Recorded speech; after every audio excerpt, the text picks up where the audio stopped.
over the weekend, the fine wife and I, we went to Costco. Costco is one of my favorite stores, and we went to, sometimes we go to the one in Carmel Mountain Ranch, sometimes we go to the one in Poway. And boy, I mean, I've always loved Costco because you can get some really interesting grocery items there.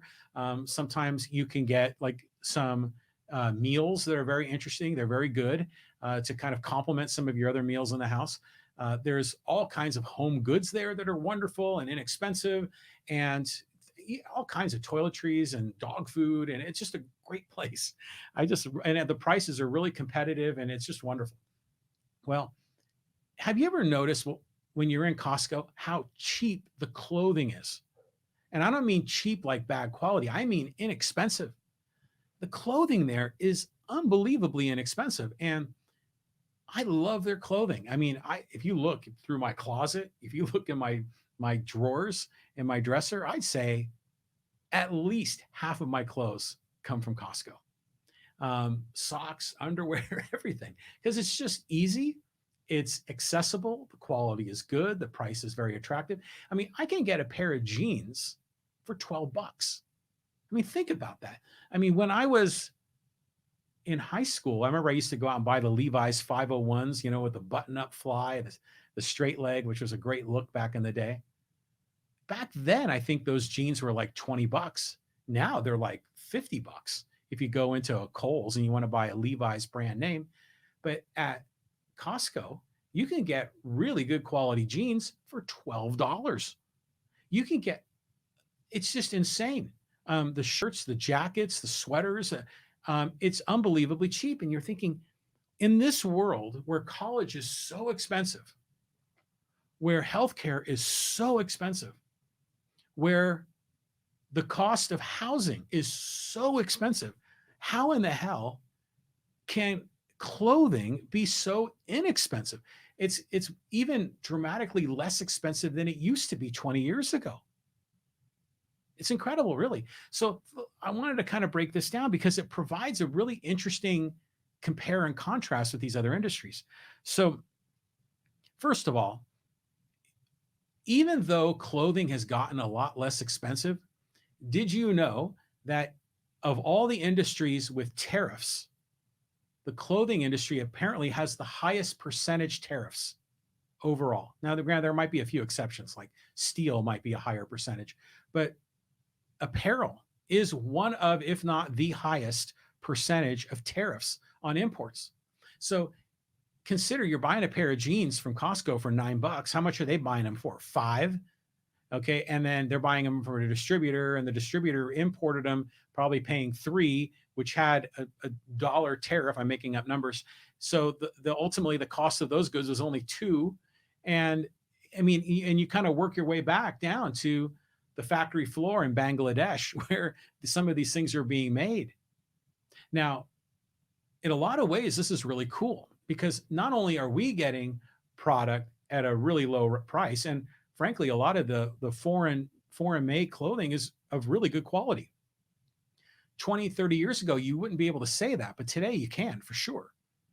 But in a lot of those other countries, those people are better off because prior to that factory being built in their city in Southeast Asia, a lot of those people were struggling to live. They were on farms just barely scratching out a living. And now a lot of them are going to these factories.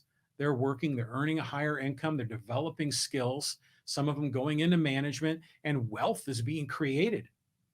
Did you know that in Southeast Asia, over the last 30 years, 1 billion people, with a B, 1 billion people have risen out of abject poverty due to this kind of globalism, this world trade, capitalism.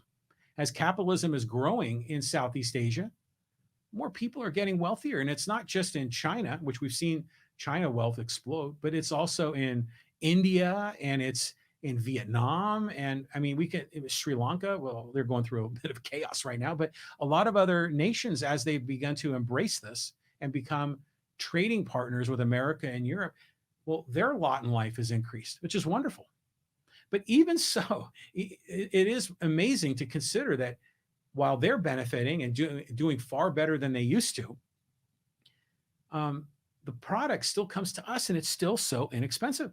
Now, I did a lookup of an article asking, if you look it up, why is clothing so cheap at Costco? Now, one of the things they said that they do is that for Costco, no item has a margin greater than 15%. It sounds interesting and it sounds kind of remarkable, right? Because in the world of retail, they used to always talk about keystoning. So if you bought something for $5, you would sell it for 10. That was they called it keystoning, or sometimes they have keystoning plus 10, which is plus 10%. So here, 15% margin is all Costco has across the board for all their products. Now, some might say, how wonderful. This is a corporation. It's not price gouging us. This is a good thing. Well, think about this. The clothing at Costco, whenever I go in, there's a ton of people going through the tables of clothing. Have you ever seen it in there? And not only are there so many people going through all the clothing and finding stuff that they really enjoy, but there's a whole group of Costco employees that their only job is to reorganize the tables and refold the clothes after everyone's picked them over. So it's a constant, it's like painting the Golden Gate Bridge. It's just constantly being redone. But get this, if you look at Costco nationwide and their clothing and shoe sector accounts for I had to look this up, $7 billion in revenue.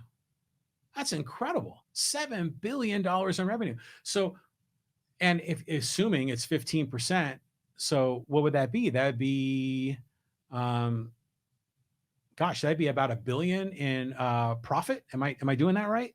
I think so. Wow, incredible.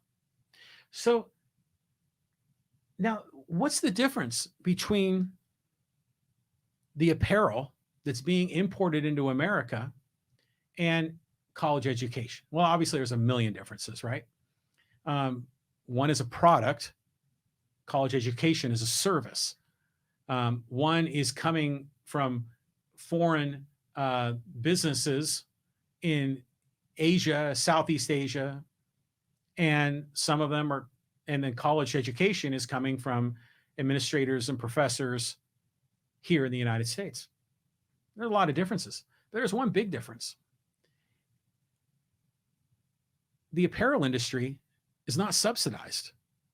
There's no canceling of debt to pay for clothes. There's no, there are some regulations in the clothing market, but nothing anywhere near what healthcare has, what housing has, and what college education has. Those are industries with huge government involvement and high prices. Meanwhile, an industry like apparel has very little government involvement. And frankly, the one piece of government involvement they have are tariffs, which increase the price. But even with the tariff, I can buy a pair of jeans for $9. $9. And they're good jeans. They last forever. They're not like, crappy clothes that you wear them out in a month and you throw them out. Some of these clothes are really nice. You can even get like college apparel. They have a lot of San Diego State stuff there at Costco. And they have other brand name merchandise there too. Because some of the brand names, what they'll do is that if they have extra inventory, they'll unload it on Costco and Costco will help them move it. But it's just mind blowing. And you look at a lot of other things in Costco, like we were walking through the television section, which is the first thing you see when you walk in.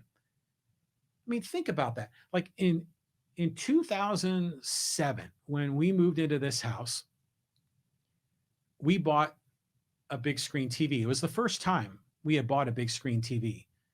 And it was expensive. I think the TV was like $2,000, something like that.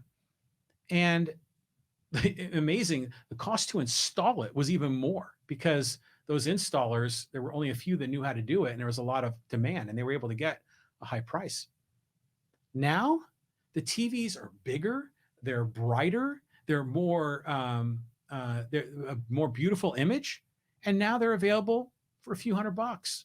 It's incredible. And if you really wanted to go all the way and get like the best of a TV at Costco, you might spend 1,400 bucks for like, I don't know, a gigantic, what would it be, a 75-inch TV? It's incredible how inexpensive. I mean, computers too going down in price when you look at it on a cost per processing power. It's gone way down overall. The bang for the buck. But TV, what's the deal with TVs? TVs again, very little government involvement, very little regulation. There's no debt cancellation for televisions.